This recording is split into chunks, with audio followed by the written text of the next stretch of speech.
Imagine waking up in a world ruled entirely by women. And not just any women. Fierce, gorgeous warriors with curves that defy logic and confidence to match. At first glance, it might seem like a dream. But for men, it's anything but a dream. In this society, expressing desire as a man is strictly forbidden and could lead to death. So, how did this upside-down world come to be? Let's take a quick dive into its history. Long ago, women proved themselves as fearless knights and brilliant leaders. They fought bravely to protect their nations and their people, earning respect and authority across the land. As time passed, their influence grew until they took complete control.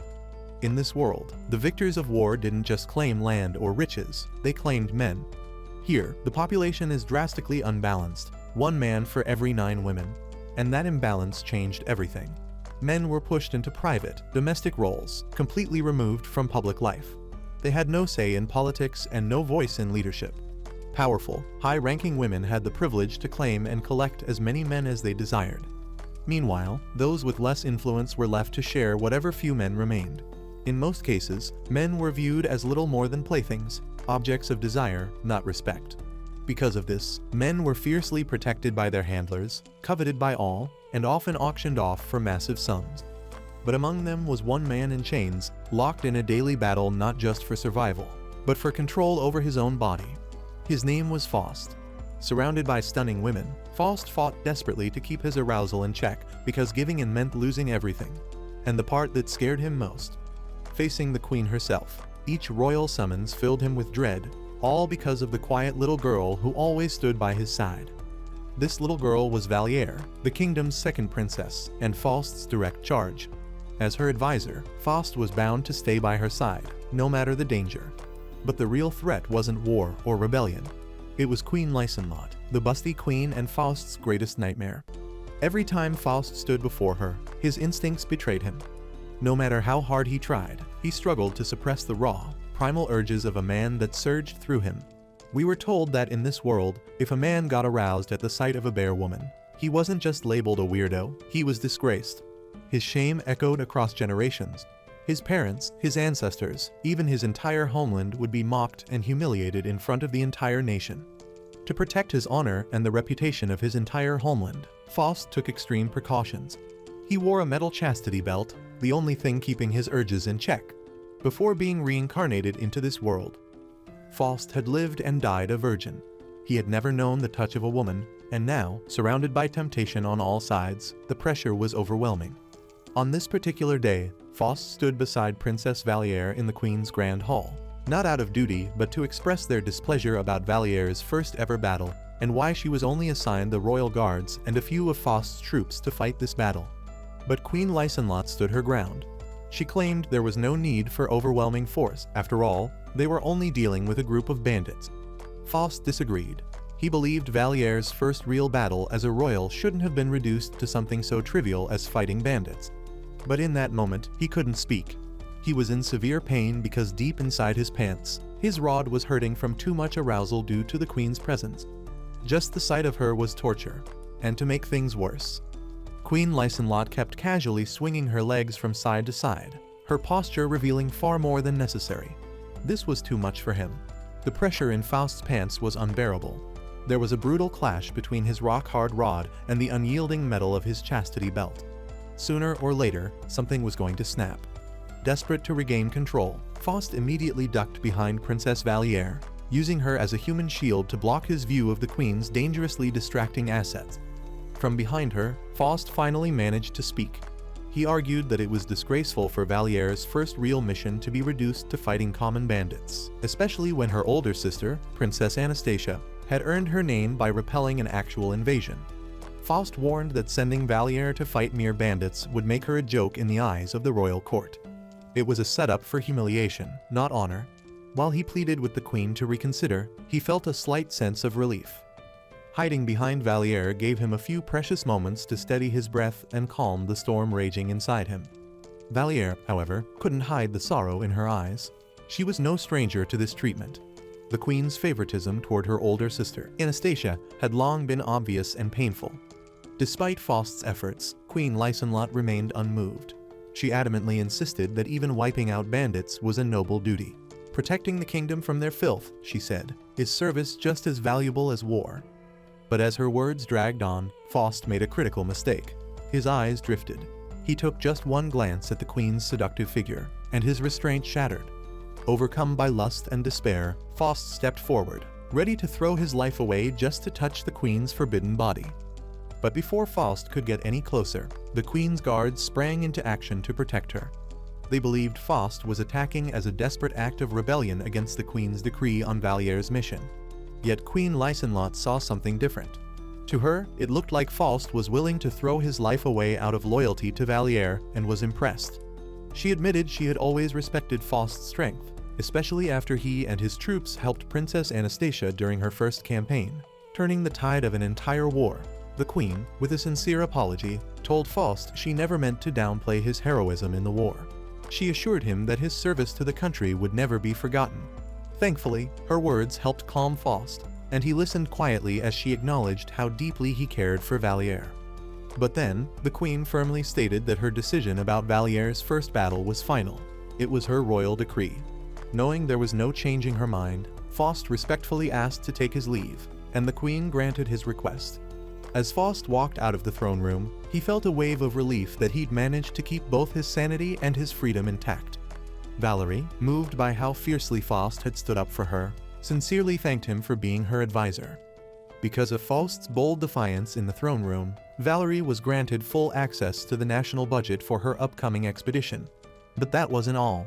The queen, watching it all unfold, began to see Faust in a completely new light. Alone in the throne room, she sat in quiet reflection, her thoughts lingering on the man who had just left. Now, the queen couldn't help but regret appointing Faust as Valier's advisor. The fire in his eyes, whether genuine or not, left a lasting impression.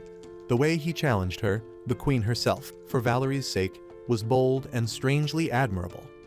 Public opinion had long praised Faust as the hero of the Great War. Looking back, the queen realized Faust must have felt deeply insulted to be tasked with chasing down mere bandits. But there had been a reason behind it. As a matter of fact, the reason the queen had chosen Valier's first battle to be against the bandits was simply to ensure a smooth succession to the throne for her favorite Princess Anastasia. To the queen, investing the throne's resources in a powerless, useless princess like Valier had always seemed like a waste. But something shifted the moment she watched Faust. The fury in his face as he defended Valier and how that intensity softened into a warm, gentle smile just for her. It all reminded the queen of her late husband. In that moment, she realized she had made a mistake. Faust should have been Anastasia's advisor, not Valier's. Yet, what struck her most was how Faust treated Valier. Not as a tool, not as a pawn, but as a friend and an equal. There was no ambition, no hidden motive, just loyalty and sincerity. And for the first time in a long while, the queen found herself drawn to that kind of heart. It was a feeling she hadn't expected and one she struggled to resist. The queen revealed that Anastasia had already begun to grow obsessed with Faust after witnessing his bravery during the war. And if she ever decided to fight Valier for him, Valier's life would be in real danger. If a struggle broke out between the two princesses, Valier and her handful of loyal supporters wouldn't stand a chance against Anastasia and her legion of battle-hardened veterans. We got to know that Valier had always been a good-hearted girl, but despite that, she had been shunned by her sister and ignored by the queen for as long as she could remember. Valier had always lived in the shadow of her brilliant sister Anastasia and her formidable advisor, Astarte. It was fear of being crushed under that shadow that drove Valier to seek out an advisor of her own. After much reflection, the queen came to a harsh conclusion. She had to separate Valier and Faust before their bond grew any deeper. To calm Anastasia's growing jealousy, the queen summoned Valier to the throne room. There, with a cold and calculated tone, she issued a royal decree. If Valier failed to defeat the bandits, Faust would be stripped of his role as her advisor and reassigned under Anastasia's command instead, leaving Valier in shock. Unable to defy the queen's decree, Valier left the palace that day feeling completely crushed. She couldn't understand why this was happening. All her life, she'd been forced to give everything up for her older sister, and now, even her advisor was about to be taken from her. Clutching her dress in despair, tears streamed down her face. A deep sense of worthlessness washed over her. She couldn't help but feel mediocre. This treatment felt painfully unfair. After all, she was the one who had found Faust first. She had found him 2 years ago, on a hot afternoon. Valier had approached Faust while he was quietly drinking and, with bold confidence, told him she wanted him as her advisor. In response, Faust had looked startled, confusion written all over his face. Valier, misreading his silence as disrespect, snapped at him, demanding he show proper courtesy to a princess. Faust replied that he had no idea what she was talking about, and if he were to consider being her advisor, he wanted to know what was in it for him. Valier paused to think. Then, she proudly offered him a deal. Since she'd heard he'd been trying to get an audience with her hot mom, the queen, Valier promised to make it happen by the end of the week. Faust couldn't help but laugh, brushing her off as some kind of joke. But when Valier quickly added that she'd also pay him a lot of money, Faust's interest returned. But before agreeing to anything, Faust had one question. He wanted to know of all the people Valier could have chosen, she had picked him to be her advisor. Princess Valier chuckled and said she chose him because he was the strongest swordsman she knew. She said if Faust ever entered the royal sword tournament, she was certain he'd beat everyone there. Faust, caught off guard, blushed. He reminded her that it was a big if, since men weren't even allowed to compete in the tournament. Smiling, Valier held out her hand and asked that they get along as two people who could never be number one. Faust looked at her, then nodded. On that day, Faust swore himself to her and became her advisor. Now, back in the present, with those memories burning in her heart, Valier swore that even if the whole world turned against her, she would never give up on Faust. Meanwhile, in the palace garden, Faust was quietly plucking fruit when a wave of self-reflection hit him. So far, nothing good had come from being Valier's advisor. If anything, he longed for the simple life, just guarding the borders of his homeland, far away from all this royal nonsense. Worse still was the pain, literal pain, he endured during those awkward, overly intimate audiences with the queen. And now, to top it all off, he'd been reduced to a glorified babysitter, assigned to watch over Princess Valier on her first battle against the bandits. Faust sighed. This was not the life he had signed up for. At that moment, Faust couldn't help but think that becoming Princess Valier's advisor was the worst mistake he'd ever made. As he worked quietly in the garden, two girls lounged nearby, whispering and giggling to each other. They gossiped openly about him, calling him repulsive just for being a man. One of them even mocked him, asking if he was trying to prove his masculinity by tending to flowers. Faust heard every word. He stayed silent, pretending not to care, but their cruelty stung more than he cared to admit. In this world, beauty standards were different. Delicate, slender boys were seen as attractive, while someone like Faust, tall and muscular, was considered an ugly eyesore. Faust was sick of the palace, sick of the queen's seductive games, and sick of being mocked and looked down on. At that moment, all Faust truly wanted was something simple: to find a good wife, leave this twisted court behind, and return to the peace of his homeland. Just then, Faust heard something that made him stop in his tracks. One of the girls casually insulted his mother, calling her a weirdo for taking in an abandoned, barbarian child like him. The words cut deep, and with them came a sudden rush of memories of his mother. Years ago, Faust's mother wasn't just anyone. She had been the last ruler of the Polidoro domain. His father had died shortly after he was born, and ever since, the pressure on his mother had been relentless. Relatives constantly urged her to remarry and bear a daughter who could become heir, but she refused. Instead, she raised Faust herself, training him in governance, territory management, and military strategy, all the things typically reserved for noble daughters. She didn't care that he was a boy. To her, Faust was the rightful successor, and because of that, she raised him not just as her son, but as the future of her land. Even though the training was brutal, young Faust accepted it without complaint. Night after night, he studied until morning, determined to live up to the legacy his mother was preparing him for. As the years passed, his mother's health began to fail. She grew terribly ill, but even then, she refused to rest. She forced herself out of bed day after day to continue training Faust, teaching him swordplay, strategy, and how to survive in a world that would never be kind to someone like him. By the time Faust had grown into a man, her condition had worsened beyond recovery. It was as if, deep down, she knew her time had come, that there was nothing more she could teach him. She passed away shortly after, at the young age of 35. After his mother's death, Faust finally understood the depth of her love. She hadn't refused to remarry out of pride, she did it for him. Everything she sacrificed was for his sake. So when he heard those girls mocking her, something inside him snapped. He marched straight over to where they were sitting, his eyes burning with fury. He told them that he didn't care if they called him repulsive and ugly, but the last thing he would ever condone was an insult to his mother. Before they could react, he jabbed his thick finger right up the nose of the girl who had badmouthed his mother. The girls cried in pain and instantly turned defensive, shouting threats and trying to save face. The girls reminded Faust that they were the relatives of the advisor to the first princess, Duchess Astarte, and then threatened to make Faust regret his actions. But Faust didn't flinch. Instead, he shoved his finger even deeper up the girl's nostril, ignoring her cries of pain. As a result, she quickly went from threatening to begging, pleading with Faust to let go. But Faust didn't stop until a trickle of blood began to drip from her nose. Only then did he finally pull his hand away. Suddenly, a sharp voice cut through the air, demanding to know what the heck was going on.